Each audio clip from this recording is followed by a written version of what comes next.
तो आपको मंजिल भी मिलेगी और जीने का मजा भी आएगा। एक छोटी सी चिड़िया थी, वो अपने चोंच में एक दाना लेकर के एक पेड़ के ऊपर से गुजर रही थी। उतने ही में उसके चोंच से वो दाना गिरकर उस पेड़ के एक कंदरे में जाकर फंस गई और उस चिड़िया ने विनम्र विनती की, हे पेड़, मुझे वो दाना वापस कर दीजिए। पर वो पेड़ बहुत ही हठी था। उन्होंने ये साफ इनकार कर दिया कि जा छोटी सी चिड़िया, मैं तुझे वो दाना वापस नहीं करूँगा। इस बात पे चिड़िया को गुस्सा आया, पर वो अपना गुस्सा व्यक्त नहीं कर पा रही थी। उस चिड़िया ने विनम्र भाव से फिर से एक बार कहा कि हे पेड़, मुझे वो दाना वापस कर दो, मेरे बच्चे भूखे हैं, उन्हें खिलाना है। तो पर भी वो पेड़ नहीं माना। उस चिड़िया ने अंततः हार कर एक बढ़ई के पास गया और कहा, ए बढ़ई, इस पेड़ को काट दो, ये पेड़ मुझे मेरा दाना वापस नहीं कर रही है। पर वो बढ़ई भी कहाँ एक दाने के लिए, एक छोटी सी दाना के लिए पूरे बड़े पेड़ को काटने को तैयार था। उसने भी ये डपट कर उसे भगा दिया कि मैं क्यों उस छोटे से दाना के लिए एक बड़ा सा पेड़ काट दूं। चिड़िया को वहाँ पर भी निराशा ही मिली। वो हार नहीं मानी और वो फिर से राजा के पास गई और राजा के पास ये कंप्लेन की कि ये बढ़ई उस पेड़ को नहीं काट रहा और ये पेड़ मुझे दाना वापस नहीं कर रही। वो राजा भी कहाँ सुनने वाला था। उसने कहा कि उस छोटी सी दाने के लिए इतना बड़ा पेड़ क्यों काट दे। उसने भी डपट कर उसे भगा दिया, पर वो छोटी सी चिड़िया कहाँ मानने वाली थी। उसने फिर से हार नहीं माना और वो महावत के पास गई और फिर से महावत के पास ये विनती की कि ये राजा को आप ये कहिए कि वो उस बढ़ई को सजा दे, क्योंकि वो बढ़ई पेड़ को नहीं काट रहा, वो पेड़ मुझे दाना वापस नहीं कर रही। तो फिर क्या था, वो महावत भी कहाँ उसका बात सुनने वाला था। उसने भी डपट कर उसे भगा दिया और ये कह दिया कि जब ये राजा हाथी पर सवार होकर के जब ये अपना भ्रमण करने जाएगा तो उसे तुम गिरा देना, हाथी को कहकर, और उसे डपट कर भगा दिया ये कहते हुए।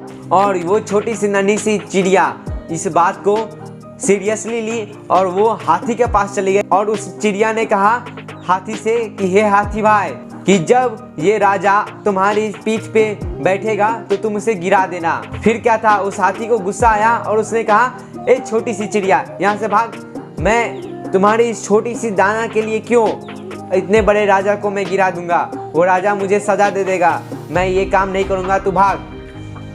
अंततः वो चिड़िया एक छोटी सी चींटी के पास गई और चींटी को ये कहा कि तुम उस हाथी के सूंड में जाओ और उसे काटना, जिससे कि क्या हुआ कि जब वो राजा बैठा रहेगा उसके पीठ पे तो वो गिर जाएगा और राजा गिर जाएगा, तो फिर वो पेड़ को ये भी कह देगा कि वो मुझे वापस कर दे दाना। तो वो चींटी बोली, चल चल भाग भाग, मेरे पास इस सब के लिए समय नहीं है, मैं उस विशालकाय हाथी के पास जाऊंगी। नहीं नहीं, मुझे डर लगता है।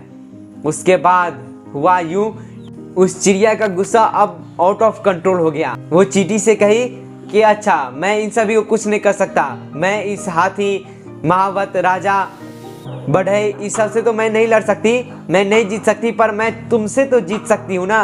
अगर तुम उस हाथी को नहीं काटी तो मैं तुम्हें अपने चोंच में डालकर खा जाऊंगी।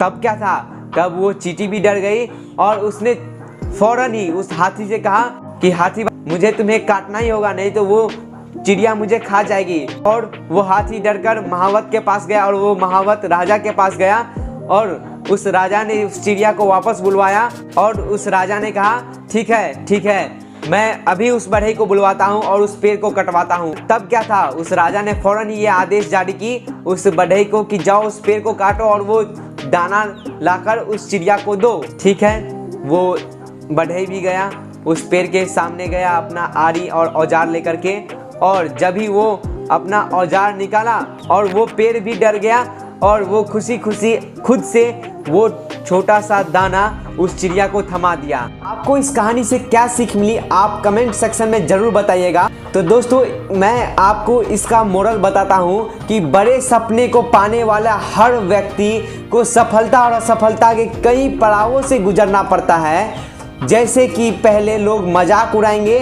फिर आपकी प्रशंसा भी वही लोग करेंगे, आपका विरोध भी वही लोग कहेंगे, आपका विरोध भी वही लोग करेंगे, आपकी प्रशंसा भी वही लोग करेंगे।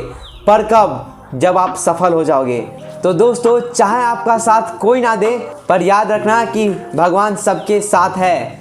तो दोस्तों रख हौसला, वो मंजर भी आएगा, प्यासे के पास चलकर समंदर भी आएगा, थक कर ना बैठ ए मंजिल के मुसाफिर, मंजिल भी मिलेगी और जीने का मजा भी आएगा।